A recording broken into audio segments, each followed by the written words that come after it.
Don't rush the videographer. So basically the question I was trying to answer was, does color affect taste? No. Background information. Yes, it does. Josh. So how do we see and why? Well, our eyes, not colors. Our eyes have 3 different colored cones. Those cones are red, blue, and green. The sunlight is how those cones work. When the sunlight hits a surface, all the colors are absorbed except for one. That's the color we would see. Say we're looking at translucent. All the colors would be absorbed except green, and that's the color we see because it doesn't get absorbed. Instead, it gets reflected. After the color is reflected, it goes in our eyes, and our eyes send a signal to our brain telling us what color we're seeing. This process is very fast. It's about 0.8 seconds, so we're technically seeing that fast. Next slide. Background information again. How do we taste and why? Our taste buds, we taste with our taste buds. Taste buds are the bumps on our tongue that send information from our tongue to our brain, telling us if we're eating is harmful or not. The 4 groups of tasting are sweet, bitter, sour, and salty. Bitter and sour is usually harmful because most poisons taste sour and bitter. So that's why our brain doesn't like bitter or sour things. If something tastes a bit strange or weird, we're most likely to spit it out because of the taste.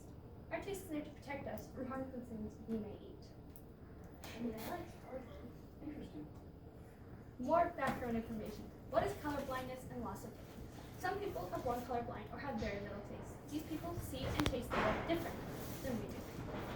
People who are colorblind have a genetic condition caused by a difference in how one or more of the light sensitive cells found in the retina of the eye respond to certain colors. These are the colors of the eyes. These are what's used between colors. People who have very little taste are usually older because that's when you would usually lose your taste.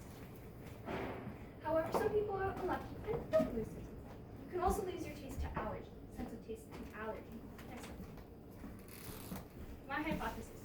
I thought that the people would say, oh, apple, no matter the color, because of the brain.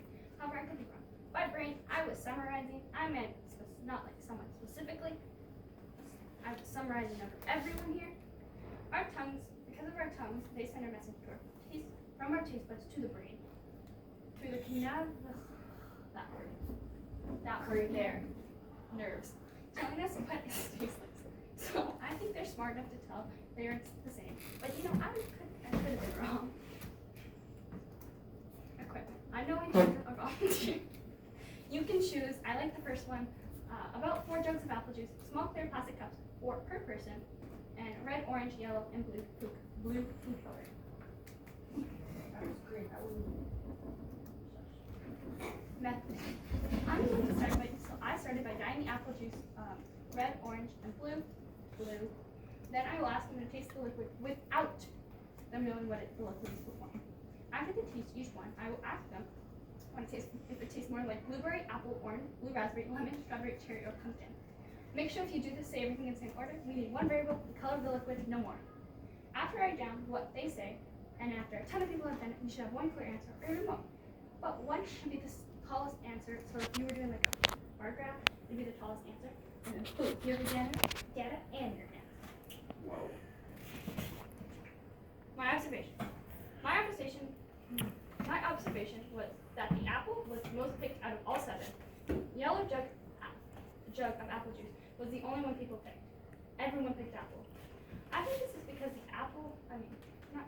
yellow one had no dye in it, because when I tasted the red one, I may have added a bit too much dye. I want it to be bright and colorful.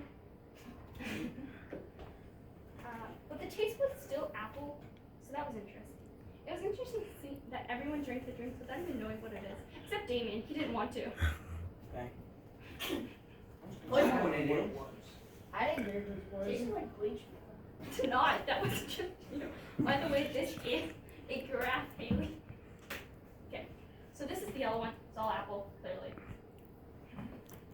Next slide.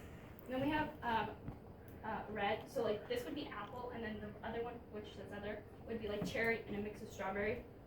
One person said blueberry. One person said pumpkin. Not you, no. And then blue. Again, everyone said apple. And then again, other people. So like that for orange, I think there was 1 lemon, There were 2 pumpkin and 3 orange, and then the rest were apple. Here we are. Conclusion. In conclusion, it doesn't matter what the color of the liquid is. Most, underline most, people will still be able to tell what the liquid is. The reason this happened is because of how our tongue sends signals to our brain telling us what we're tasting. A sense of smell does a very similar thing.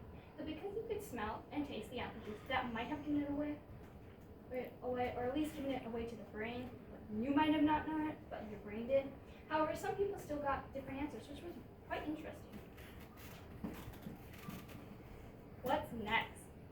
If I were to continue on with the experiment, I would probably have more people do the experiment in different age groups to see if that would affect anything. I would also use more colors because I want to see if that would change the results, along with more flavor options. So I give everyone 7 options for flavors. What if I did 100?